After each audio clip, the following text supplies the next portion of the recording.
ಮಾಡ್ತಾ ಇದೆ. ದಿವಾಳಿ ಮತ್ತೆ ಇದು ಬಿದ್ದೋಗುತ್ತೆ, ಮತ್ತೆ ಇನ್ನೇನ ಹೇಳಿದ್ವಿ ಅಣ್ಣ.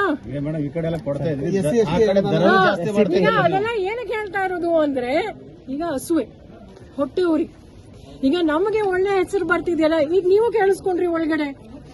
ಈಗ ಒಬ್ರು ಅವ್ರಿಗೇನೋ ಇದು ಬಿಟ್ಟು ಸರಿ ಬೇರೆ ಎಲ್ಲ ಹೊಗಳಿದ್ರ ಇಲ್ವಾ, ಒಳ್ಳೇದಾಗ್ತಿದ್ಯಾ ಇಲ್ವಾ? ಅದಕ್ಕೆ ಈಗ ಬಿಜೆಪಿ ಅವರು ನಮ್ಮನ್ನು ಹೊಗಳಕ್ಕಾಗತ್ತಾ? ಅವ್ರಿಗೆ ಇದು ಕೆಟ್ಟದು ಅಂದ್ರೆ ಮಹಾರಾಷ್ಟ್ರದಲ್ಲಿ ಯಾರ ಸರ್ಕಾರ ಅಣ್ಣ? ಬಿಜೆಪಿ ತಾನೇ. ಇದೆಲ್ಲ ಯಾಕೆ ನಮ್ಮನ್ನು ಕಾಪಿ ಮಾಡ್ತಾವ್ರೆ? ತೆಲಂಗಾಣಲ್ಲೂ ನಮ್ಮ ಸರ್ಕಾರನೇ ಬಂದಿದೆ, ಇದೆಲ್ಲ ಗ್ಯಾರಂಟಿ ಇದ್ರ ಮೇಲೆ.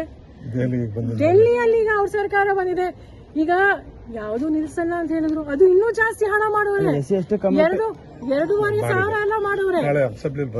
ಅಸೆಂಬ್ಲಿಗೆ ಬರುತ್ತಣ್ಣ, ಎಲ್ಲ ಹಿರಿಯರು ಎಲ್ರು ಈಗ ಸರ್ ಅಂದ್ರೆ ಜನಪರ ಕಾರ್ಯಕ್ರಮ, ಕಾಂಗ್ರೆಸ್ ಜನಪರ ಕಾರ್ಯಕ್ರಮ ಟೀಕಿಸ್ತಕ್ಕಂಥ ಕೆಲಸ ಮಾಡ್ತಿದೆ ಅಂತ